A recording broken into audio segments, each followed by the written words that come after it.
नमस्कार, मैं निशा शर्मा और आप देख रहे हैं न्यूज़ 21 का स्पेशल सेगमेंट बयान में। वो राजनेता जो कभी इतिहास के पन्नों को कुरेदते हैं तो कभी वर्तमान की व्यवस्था पर तीखे तीर छोड़ते हैं। आज के हमारे सेगमेंट में बात होगी इतिहास, धर्म, घुसपैठ और दिल्ली में हुए उस ग्लोबल इवेंट की जिसकी चकाचौंध के पीछे राजनीति कुछ और ही बता रही है। पहले बयान की ओर रुख करेंगे जहां पर भाजपा नेता अग्निमित्रा पोल का दावा है कि आज के मुसलमान पहले हिंदू थे और बाबर, अकबर जैसे आक्रमणकारियों ने देश को यहाँ पर लूटा, लेकिन हमारी 5000 साल पुरानी सभ्यता आज भी अटल है। आइए आपको अग्निमित्रा का यहाँ पर ये बयान सुनाते हैं। देखिए, बाबा रामदेव जो बोले हैं वो तो सही बात है। अब पहला जो पाठ है, ये राम हनुमान का देश है, ये हिंदुस्तान है, ये तो जाहिर सी बात है क्योंकि आज का जो मुसलमान है वो तो पहले हिंदू ही थे। फिर आज जो मुसलमान जो इन्वेडर्स आए, आज बाबर बोलिए, अकबर बोलिए, शाहजहां बोलिए, तैमूर बोलिए, आज इन लोग सालों साल आके हमारे सारे जो खजाने लूट कर ले गए, भारत को बर्बाद कर देने का कोशिश किए, लेकिन 5000 साल पुराना हमारे सिविलाइजेशन है, बर्बाद नहीं हुए, नहीं कर पाए। बहुत देश बर्बाद हो गया लेकिन हिंदुस्तान बर्बाद नहीं हुए। कपड़ा मकान के मुद्दों से अब बड़ी हो गई है। अग्निमित्रा कह रही है कि हिंदुस्तान बर्बाद नहीं हुआ, लेकिन क्या नफरत के ये बीज आने वाले भविष्य को बर्बाद नहीं करेंगे? चलिए दूसरे बयान की ओर रुख करेंगे जहां पर कांग्रेस नेता सुप्रिया श्रीनेत ने हालिया एआई समिट को मूर्खता और झूठ का महोत्सव करार कर दिया है। उन्होंने आरोप लगाया है कि समिट में फोटोशूट हुआ, सामान चोरी हुआ और सबसे शर्मनाक, एक प्राइवेट यूनिवर्सिटी ने चीन के रोबोट को अपना बताकर देश की फजीहत कराई है। चलिए आपको सुप्रिया श्रीनेत का पहले बयान सुना देते हैं। इस देश में एआई के नाम पर एक समिट हो रही है, लेकिन इसी दौरान इस देश में मूर्खता का, झूठ का, फरेब का, जालसाजी का मानो महामहोत्सव चल रहा हो, मानो बोलबाला हो गया हो। दिल्ली में एआई समिट हो रही है। यह अलग बात है कि उस समिट को नरेंद्र मोदी जी की फोटो अपॉर्चुनिटी में रिड्यूस कर दिया गया है। पहले दिन जिन लोगों ने पैसा देके स्टॉल खरीदा था उनको ही खदेड़ कर निकाल दिया गया। एआई समिट में जो टेक समिट है उसमें लोगों को लैपटॉप और कैमरा लाने से रोका गया। अगर आप गाड़ी या बाइक से गए हो, चाबी नाले में फेंक आई है। इंटरनेट स्टेबल नहीं था, लोग डेमो नहीं दे पाए। फाउंडर्स वहां पर ये कहते पाए गए कि उनका सामान चोरी हो गया। लेकिन जो एक प्राइवेट यूनिवर्सिटी ने वहां पर किया वो अक्षम्य अपराध है। एक चीनी रोबोट को खरीदा, उसको अपने द्वारा डेवलप बताया और देश की ऐसी फजीहत कराई कि चीनियों ने हमारा मखौल उड़ाया, चीनियों ने फबीते कसे।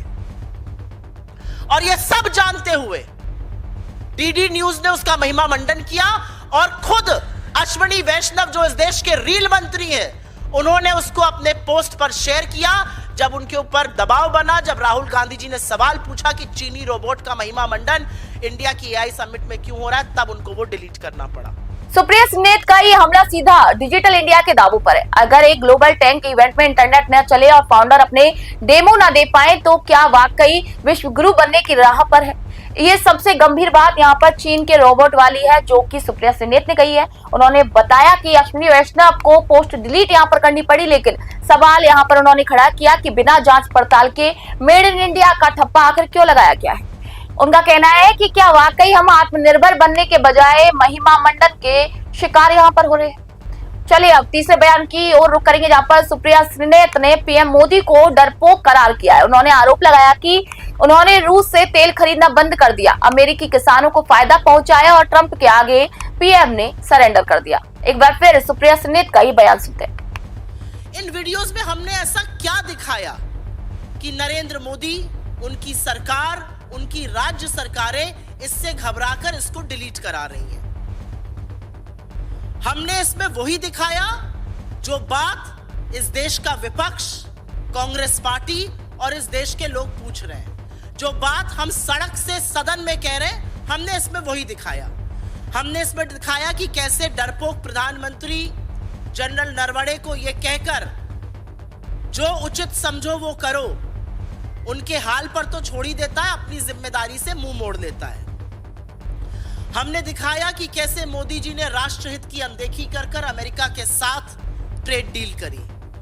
हमने दिखाया कि कैसे नरेंद्र मोदी जी ने किसानों के हक की, उनके अधिकारों की बलि चढ़ाई और अमेरिकी किसानों का फायदा करने की यह ट्रेड डील की। हमने इस वीडियो में दिखाया कि कैसे नरेंद्र मोदी जी ने एप्स्टीन की सलाह पर अमेरिकी राष्ट्रपति को खुश करने के लिए काम किया। हमने इन वीडियो में दिखाया कि कैसे नरेंद्र मोदी जी ने अमेरिका के दबाव में आकर रूस से तेल खरीदना बंद किया। हमने इन वीडियो में दिखाया कि जैसे जैसे अमेरिका में अडानी पर कानून का शिकंजा कसता गया, वैसे वैसे नरेंद्र मोदी डोनाल्ड ट्रंप के सामने और नतमस्तक होते गए। हमने इस वीडियो में दिखाया कि कैसे नरेंद्र मोदी इस देश का सदन इसलिए छोड़कर भाग गए क्योंकि वो 3 महिला सांसदों से डर गए थे। इसमें से ऐसी कौन सी चीज है जो काल्पनिक है? इसमें ऐसी कौन सी चीज है जो गलत है? ये सारा सच है। ये सारी वही बातें हैं जो देश की सबसे बड़ी पंचायत देश के सदन में उठ रही है। ये सारी वही बातें हैं, ये सवाल है जो नेता प्रतिपक्ष ने और इस देश के करोड़ों लोगों ने पूछे हैं। सुप्रिया श्रीनेत का ये आरोप संसद से सड़क तक गूंज रहा है क्योंकि रूस यूक्रेन युद्ध के बीच भारत की विदेश नीति को हमेशा स्वतंत्र बताया गया, लेकिन विपक्ष का ये दावा है कि अमेरिका के दबाव में भारत के किसान और राष्ट्रहित की बलि दी जा रही है। अब यहाँ पर सुप्रिया श्रीनेत जो बयान दे रही है उसका मतलब ये हो रहा है कि क्या वाकई अडानी मामले में अमेरिकी शिकंजे ने सरकार को सरेंडर करने पर यहाँ मजबूर कर दिया? ये सवाल भारी है, जवाब का इंतजार पूरे देश को भी है। तो ये थे आज के वो बयान भी जिनके दावों ने सियासत का पारा चढ़ा दिया। एक तरफ इतिहास की दुआई तो दूसरी तरफ वर्तमान की बदहाली के आरोप। जनता सब देख रही है और तय उसे ही करना है कि कौन हकीकत कह रहा है और कौन सिर्फ राजनीति की बिसात बचा रहा है। तो आज के लिए बयानवीर में इतना ही। देश और दुनिया की तमाम बड़ी खबरों के लिए और नए नए बयानों के लिए देखते रहिए न्यूज़ 21। मैं निशा शर्मा फिलहाल आप सभी से इजाजत चाहती हूँ।